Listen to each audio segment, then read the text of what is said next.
Yeah, a little bit set up here.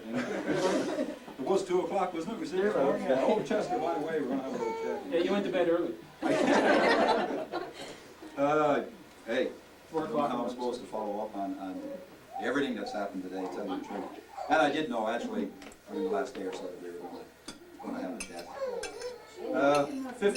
50 years of marriage, and over 70 birthdays gone by. I mean, that's fantastic when you think about it. I mean, 50 years of life, it's unreal. I can't fathom it. You can only picture where you are right now. So, congratulations, Mom and Dad, for sure. There's no doubt about it.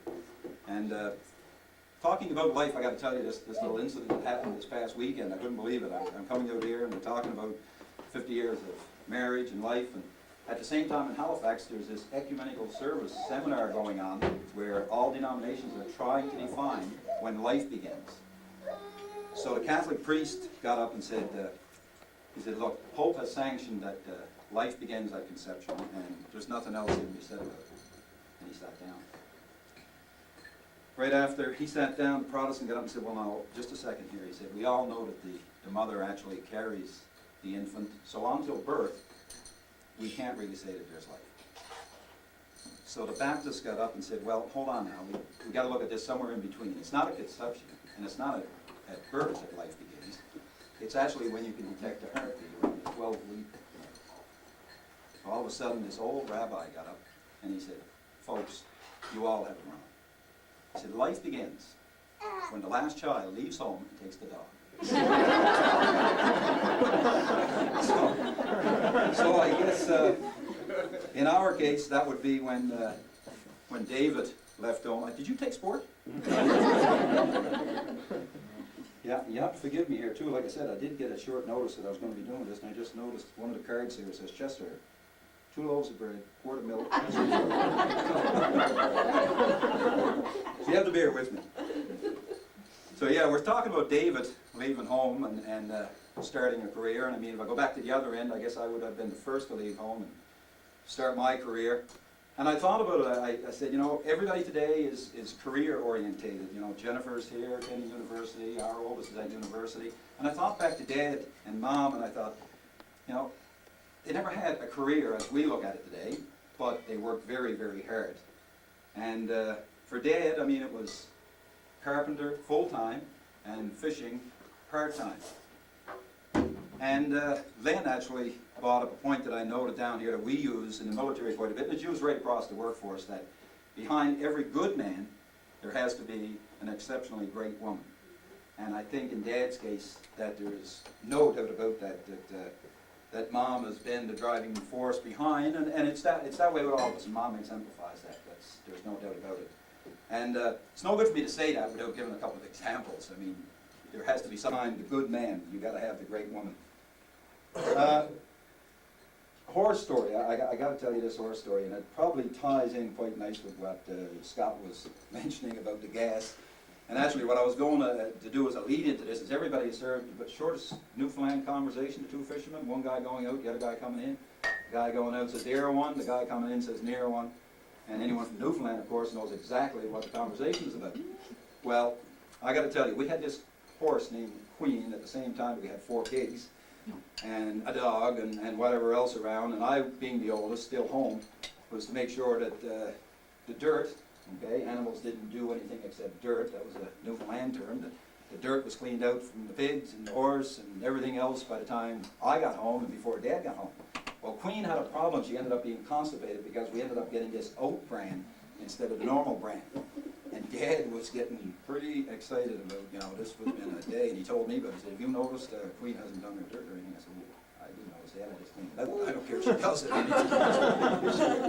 And he said, "No," he said, "Oh, I want you to keep an eye on that." They said, "We got to see what's going on." So the next day, I go out, got home from school, and there was, the pigs had to be cleaned, and I go behind Queen. And there was this dirt, so I threw it out. Dad came home, said, "Chester, Mom was out in the stable." So he goes out and he looks in at the pigs. "You throw that new chaff in there?" I said, "Yeah." And then he went in behind the horse. He said, "No dirt." I said, "No dirt." And as far as I was concerned, there was no dirt. I threw it out 4 hours before. So of course, he said, "All right, I got to call the vet." So we get the vet from Torbay. Uncle Gid came down to help us, and Dalma, of course. being more experienced around on horses. I think El King came up, and about 2 hours after they all arrived, you got 3 men with the horse up in the corner, a feed horn down the horse's mouth, trying to get this laxative into the horse, and Dad is telling the vet, he said, we got to do something. He said, this horse hasn't gone in 12 hours. And I said, well, no, hold on, Dad. She went there once today. And they turned around, they're all holding the horse. And they, what do you mean she went today? He said, didn't I ask you about if there's any dirt? I said, no. You said no dirt. I said, no dirt. You fellas weren't there for that one. Dad remembers it. Yeah. He couldn't let go of the horse, so he didn't pull any hair out, but it looks, I thought, yeah, some interesting times, to say the least.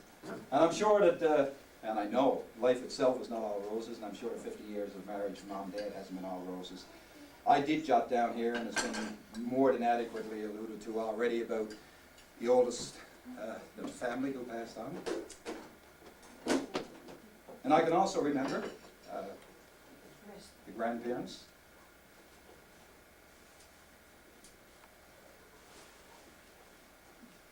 Many trips, Pooch Cove. Those are, I guess, part and parcel, really, of what makes up life. That's what it's all about.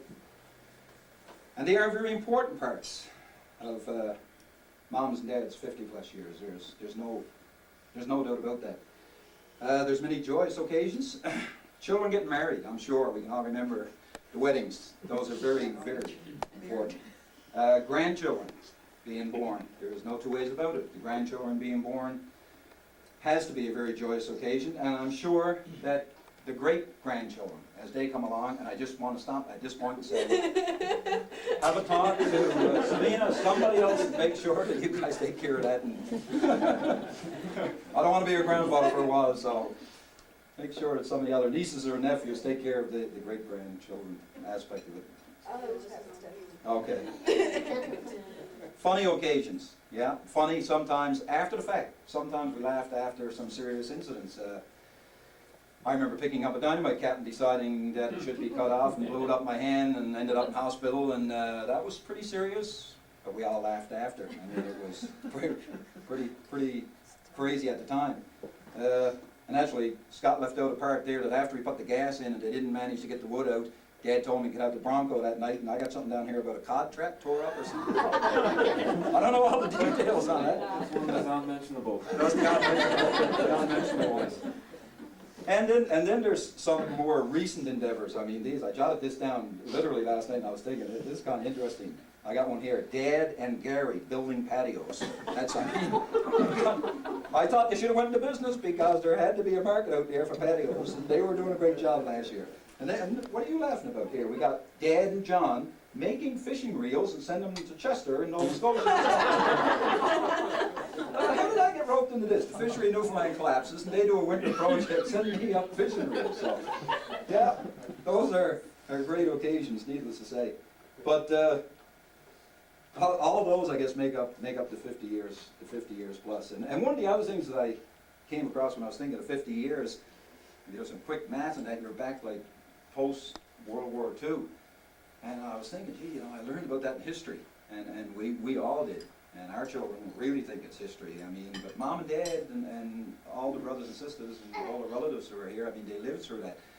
And I just recently read this book, and I thought, gee, I gotta ask Dad, did you know Winston Churchill? You know, I mean, you know who he is, but did he ever make it on to Canada? Did Dad and Mom ever see him? And if you did you know who Aggie was? I don't think you do by the look on your face, but I got to tell you about this. I came across this story. Apparently, during the Second World War, there was a member in the opposition called Aggie, and I guess if you look at John Crosby and Sheila Cox, it was that type of relationship. She did not like Sir Winston. As a matter of fact, when things were going pretty tough before or during the lead up to the war, Aggie stood up and said, Sir Winston, you are nothing but a cigar-smoking drunk, and sat down. And apparently Sir Winston got up and said, Aggie, you know something? You're ugly, and you're right, I'm drunk, but tomorrow I'll be sober. so a couple of days later, they were putting a big bill forward, and Aggie had no time for this, so she stood up and said, Sir Winston, look, we had a little spat the other day. She said, but I got to tell you something. She said, I said you were a drunkard, and you were. A smoking drunkard. Cigar smoking drunkard. And not only that, I got to tell you something. If I was your wife, I'd feed you poison. She had no sooner sat down, and Sir Winston stood up and said, Aggie, if you was my wife, I'd eat it. So 50 years, that takes them back quite a ways. And Mom and Dad, I've seen a lot, needless to say, and they've been through a lot. And you always look at things from where you sit, needless to say. And I wonder sometimes if they understood that as we sort of moved out, I know for me, when I left, it was pretty traumatic too. I mean, I felt, well, the oldest boy, time to get on and do something, but there was many times that I thought of home and thought of, well, you know, are you doing the right thing? But sometimes it only took short visits home to see that, yeah, I think for myself personally and probably for the family overall, I think that as we moved on and chose our careers, we probably ended up, or did end up doing the right thing. But my thoughts were definitely at home many times. I got one other little joke that I came across. I thought this was fantastic. I thought I'd have to relay it out to you. This guy moves away from home, so I'll say it was me. Shortly after leaving home, he finds his favorite little bar and he goes in and he says, could you order me up 4 drinks, please? And the bartender came over and laid down 4 drinks, and he sipped out of each one until they were almost gone. And the bartender came back over and said, excuse me, how come you wanted 4 drinks right away? And I said, well, he said, I'll tell you why. He said, I left home. He said, and I've left 3 brothers behind. He said, and that drink's for me, and those there are for one each for my brothers. And the guy said, that's commendable. Well, this guy went off on deployment, and 6 or 7 months later, came back, went into the same bar, and walked up and said, bartender, could I have 3 drinks, please? So the bartender got him 3 drinks and sort of remembered the occasion, set the 3 drinks down, walked away, and the gentleman had a sip out of each one, and he came back and he said, I'm sorry to hear. He said, you lost one of your brothers. And the guy said, oh, no, he said, this one here, he said, is for the oldest brother. I just had a sip out of this one. He said, this one here is for the second oldest, and I just had a sip out of that one. He said, this one here, he said, is for the youngest. He said, and I stopped drinking.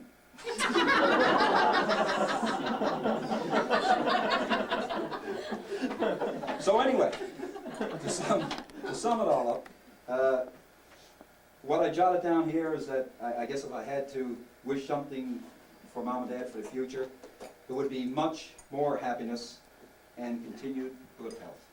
Take care, and you know we love you.